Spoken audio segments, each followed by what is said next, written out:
Size बिल्कुल अलग। ऐसे सब दीवार है, बीच उसी का दीवार है, गर्म तो होता नहीं। अगर दीवार को भी काम करेगा तो तब ये देखिए पुरुष अंतःकशी दोनों अलग अलग वार्ड हैं और इसमें लिखा हुआ बलगम इधर उधर ना फेंके, खांसते समय मुंह पे कपड़ा रखें। तो जो टीबी के जो रोगी होंगे लिखा हुआ है डायरेक्शन, लेकिन कुल मिलाकर के यहाँ का जो एम्बियंस है हाँ उसमें टाइल्स वगैरह लगाया हुआ है, उसको रिनोवेट करना पड़ेगा। हाँ हो जाएगा। ये वार्ड में कुछ हमारे जो हॉस्टल हैं, हॉस्टल जो है हमारा ट्रेनिंग से कुछ उसको हमको नहीं लगता था उन लोग का शायद बंद होगा।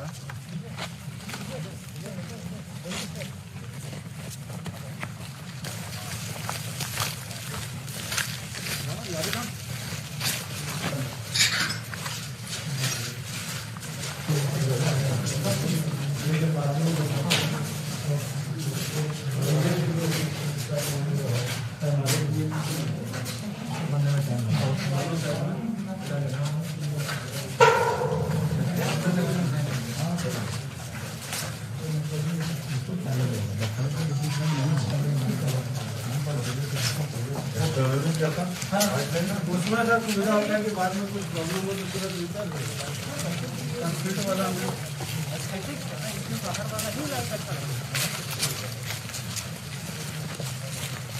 खुला है पीछे वाला।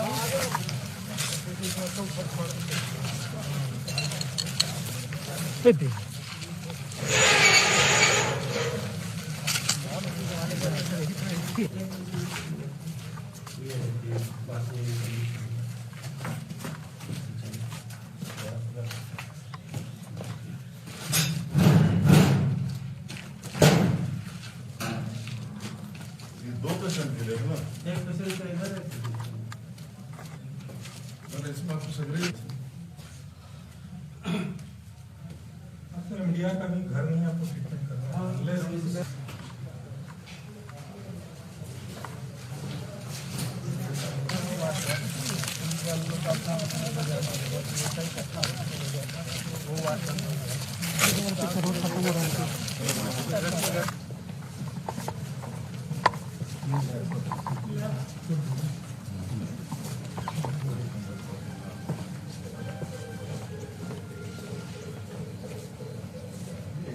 साठ ऐसी भेज दिया गया था वहीं से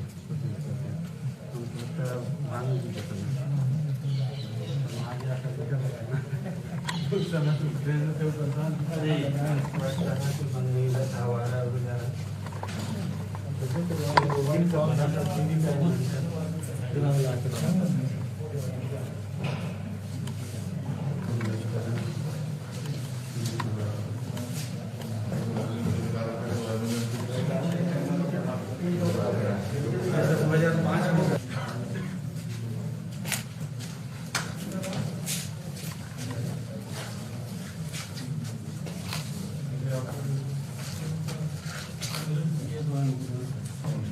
ये इधर वाला बिल्कुल कहाँ कितने बसों से नहीं चला होगा, क्या बात है। लेकिन स्टार्ट हो जाता है सर।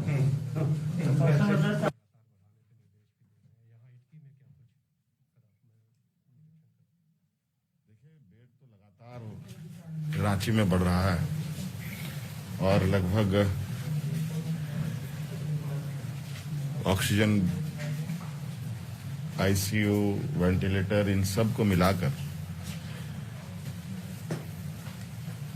लगभग 9,000 से अधिक, 9,098, लगभग 10,000 के लगभग हम लोग पहुंच चुके हैं और हर दिन कुछ ना कुछ बेड कहीं ना कहीं हम लोग बढ़ाने पे लगे हैं। आज इस संक्रमण में बढ़ते मरीजों की संख्या देखते हुए आज यहाँ इटकी के इस संस्थान पे हम लोग आए हैं और यहाँ हमारा प्रयास है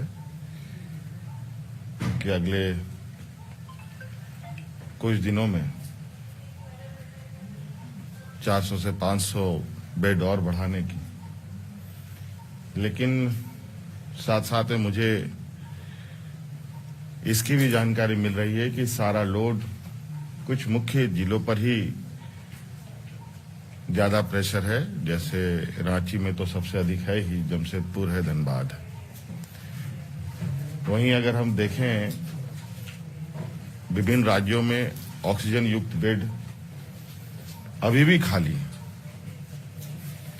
कहीं 100 है, 100 बेड उपलब्ध है तो मात्र 10 लोग 20 लोग वहां पर एडमिटेड हैं।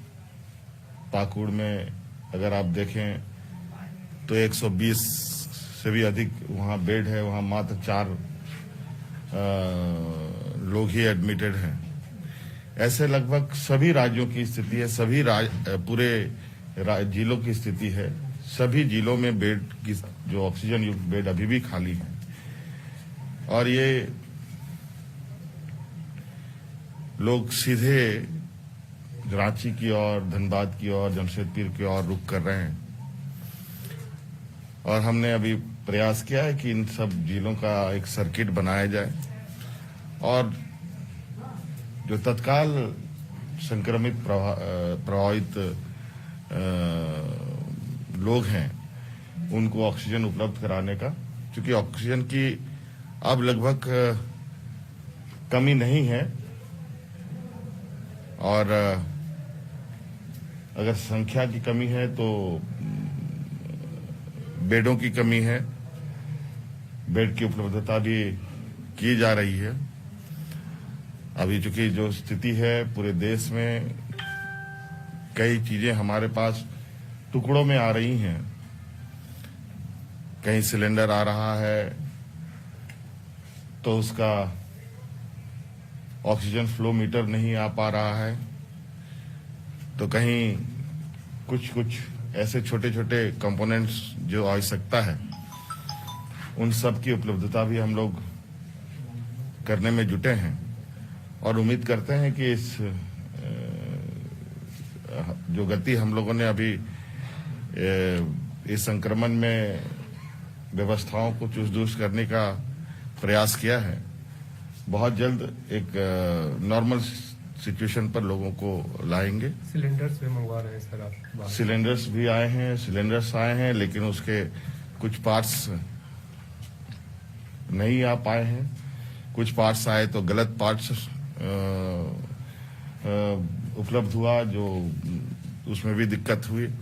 अभी चूंकि देश में सभी चीजों की बड़ी अफरा तफरी मची हुई है, लेकिन इन क्राइसिस सिचुएशन में भी हम लोग चीजों को बेहतर तरीके से स्थापित करने पे लगे हैं। इसके लिए सभी पदाधिकारी, सभी कर्मचारी, हमारे स्वास्थ्य कर्मी, सभी ऑफिसर्स लगे हैं। लेकिन संक्रमण काफी पीक पर है। इसके लिए ये तो एक उपचार है, एक आउटर सपोर्ट है, लेकिन इसका मुख्य अभी इलाज अगर हम देखें तो एक है, वो कारगर इलाज है आइसोलेशन, मुंह में मास्क, लोगों से दूरी बनाए रखना। हम बार बार आप लोगों के माध्यम से और अन्य माध्यमों से राज्यवासियों को अपील करते हैं कि आप इस संक्रमण को साधारण ना लें, अन्यथा ये संक्रमित काफी एग्रेसिव ये में है और जान तक लेने की स्थिति रखता है। इसलिए जो सरकार के द्वारा अभी स्वास्थ्य सुरक्षा सप्ताह चल रहा है, इसका पूरा आप अनुपालन करें। मुफ्त टीकाकरण की भी आपने सर घोषणा की है राज्य में। बहुत सारी चीजें हैं। अभी तो टीकाकरण की बातें आई हैं। टीकाकरण भी अब चूंकि राज्य सरकार के जिम्मे सौंप दी गई है, तो हमने ये निर्णय लिया है कि 18 वर्ष से 45 वर्ष तक की आयु के सभी लोगों का जो टीकाकरण होगा वो मुफ्त लगाया जाएगा। Thank you.